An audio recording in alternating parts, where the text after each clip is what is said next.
Tous, j'espère que vous allez bien. On se retrouve pour le brief du lundi 2 septembre, il est 8h25. Aujourd'hui, on va parler donc des news économiques, du ratio long and short, du funding, open interest, des liquidations. On regardera ce que font les whales en finissant par l'analyse technique de Bitcoin. Mais avant ça, on va regarder donc ce qui s'est passé hier.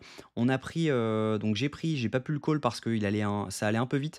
Donc pas mal de gens n'auraient pas pu le prendre à temps ou seraient rentrés trop tard, etc. Donc j'ai préféré ne pas le call. Étant donné que également on avait pas mal de liquidités à venir chercher juste au-dessus, donc j'ai préféré ne pas le call.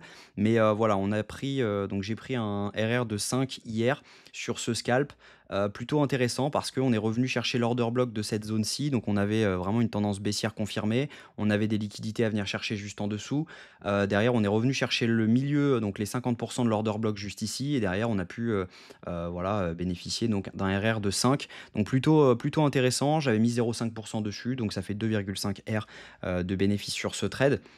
Donc plutôt cool, mais voilà, donc il y aura d'autres trades, qui vont être call, vous inquiétez pas sur le Discord. Le dernier call en date que, j'ai fait sur le Discord date du 31, donc c'était un long. Malheureusement, on l'a clôturé avant le SL, donc voici, le long qui était prévu. Voilà, on l'a clôturé avant le SL sur le rebond, à -0,25 R.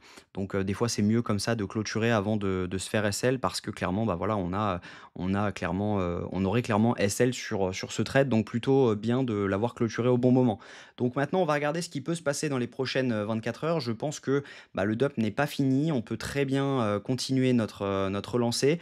On peut très bien, par exemple, viser à court terme cet order block-ci qu'on a donc juste ici. On a de fortes chances que, en revenant dans cette zone-ci, on reparte à la baisse. Donc pourquoi pas peut-être tenter, donc un short là-dedans. Maintenant, on va voir en fonction des datas, vraiment, on va voir en fonction des datas ce qui peut se passer. Donc, ça peut être intéressant de tenter ça comme ça. Techniquement, ça peut être, sympa. Maintenant, on va voir au niveau data. Aujourd'hui, on n'a absolument rien niveau news étant donné que c'est la journée du travail aux États-Unis, c'est férié. Donc, on verra, pour, les autres jours. En revanche, cette semaine, ça va être chargé niveau news, étant donné que bah, on a le PMI manufacturier mardi à 15h45 et on a en news très importante vendredi à 14h30 le taux de chômage aux États-Unis. Donc, et on attend ces news avec impatience. Au niveau du ratio long and short, on a une augmentation du nombre de longues sur les dernières 24 heures. On est à 70% de longues sur Binance pour 30% de short. Clairement, les funding nous l'attestent également. On a eu pas mal donc de gens qui avaient short ce mouvement. Juste ici, on le voit à la hausse de l'open interest avec une baisse des funding. On est venu donc les liquider juste en dessous, après. Donc on le voit sur cette mèche, on est venu les liquider, étant donné que bah, on voit l'open interest rebaisser avec des funding qui rebaissent ensuite. Et là, on voit hein, l'open interest remonter avec des funding qui remontent. Ça veut dire que tout ici, c'est que du long qui est en train de s'ouvrir. Donc on est en train d'accumuler énormément de liquidités à la baisse juste en dessous. On a fait un equal low parfait. On est en train donc de monter tranquillement. Donc pourquoi pas monter, continuer à monter tranquillement et derrière redescendre complètement rapidement. Donc voilà, ça peut être le plan de la journée. À mon avis, on n'a pas fini de dump là-dessus. Si jamais on regarde les liquidations, c'est même chose. On a des liquidations à venir chercher autour des 58 163.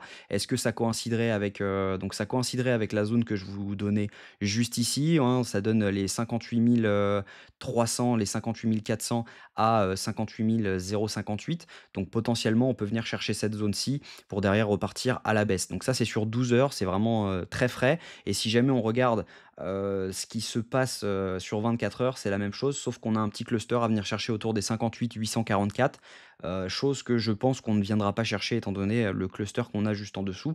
Donc ça peut être intéressant de garder ces liquidités pour plus tard, pour accélérer le mouvement, étant donné que pour rappel, on a quand même énormément de liquidités qui sont en train de s'accumuler au nord. Quand vous regardez là-dessus, hein, il y a vraiment énormément de gens à prendre, mais on a quand même notre petit cluster à prendre juste en dessous. Donc pourquoi pas le prendre d'abord, baisser vraiment dans les zones target long terme et ensuite pouvoir rebond. Parce que quand on regarde ce que font les whales, clairement, il y a personne qui n'achète ce mouvement, hein. Les whales sont en train de vendre ce mouvement, les micro whales également, hein. Là, il y a un petit rachat, mais si jamais on regarde vraiment long time frame, on a vraiment des achats qui sont en train, des ventes qui sont en train de se faire. Et il y a uniquement les retails qui sont en train d'acheter ce mouvement. Donc c'est les retails qui ont fait ce rebond-ci. et sinon, bah, les whales sont en train de vendre et les micro whales également. Donc clairement, il y a rien qui nous stipule que, bah, on va faire un mouvement, haussier comme ça. À mon avis, on va plutôt faire un mouvement haussier dans ce genre et derrière pouvoir redump complètement et au minimum chercher cette mèche-ci, à la baisse autour des 56 000 $, voire la zone des, 54 367 que je call depuis un petit moment. On y va, tranquillement, donc on va voir. Mais voilà, à mon avis, il y a ce short-ci qui se tente. Maintenant, ça, c'est du low time frame, donc on peut tenter celui-ci avec 0,5% de risque. Je pense que je vais le call, on verra. Si jamais on remonte un petit peu en time frame supérieur, on voit qu'on a toujours cet order block à venir chercher juste ici. Ça peut permettre de liquider tout le monde. Maintenant, voilà, on a un deuxième order block, donc on peut étendre celui-ci à la limite juste là. Donc ça peut être intéressant, voilà, d'avoir à mon avis, si jamais vous voulez, vraiment être safe, donc avoir un short ici, mais c'est pas sûr qu'il soit pris et pour venir target donc les 54, donc que je ne dise pas de bêtises, les 54, juste là, 54 400, donc ça vous donnerait un RR de 1 pour 6 et sur celui-ci, si jamais on est file et que, bah, ça vient au TP, on est sur un 1 pour 7, donc plutôt intéressant. En revanche, celui-ci, si jamais il commence à venir, je vous conseille vivement de BE rapidement, donc si jamais il commence à venir dans ce sens-ci et qu'on commence à dump et que vous êtes à RR de 1, prenez 50%, mettez votre SL à BE parce qu'on n'est pas à l'abri tout simplement de venir mèche là-dessus et derrière repartir à la hausse, chercher cette zone pour derrière pouvoir redump. Donc ça pourrait nous donner quelque chose comme ceci. On pourrait très bien prendre ce trade et il se passe bien et on vient directement à notre TP. Mais voilà, on peut très bien également redump dans la zone, ensuite rebondir. Donc il va falloir prendre des profits sur cette zone et derrière pouvoir repartir sur ce trade. Donc attention quand même, mais voilà, à mon avis, on est baissier, voilà, low time frame, moyen terme et long terme, on reste haussier. Donc clairement, pour le moment, tout va pour le mieux. Je pense que voilà, on peut venir chercher la zone OTE donc de tout le mouvement. Si jamais on se met juste là, donc on peut venir chercher à mon avis la zone OTE de tout le mouvement, si ça veut bien, voilà. Voilà, ça donnerait cette zone-ci. Là, on sait qu'on a un FVG à venir chercher juste là, clairement, voilà, on est toujours baissier et cette zone-ci pourrait être prise, dans les jours à venir. Donc ça pourrait être intéressant, de voir ces trades, bien se passer. Donc voilà, je vous tiendrai informé directement sur, le Discord. N'hésitez pas à le rejoindre, il est 100 gratuit. Vous avez également accès à une formation gratuite, sous condition de passer par les liens d'affiliation. Donc voilà, j'espère que cette vidéo vous a plu. Si c'est le cas, je vous invite à vous abonner, à liker cette vidéo et à commenter vous ce que vous en pensez parce que ça m'intéresse et j'aime bien avoir vos avis. Passez une bonne journée, on se retrouve demain à la même heure. Prenez soin de vous.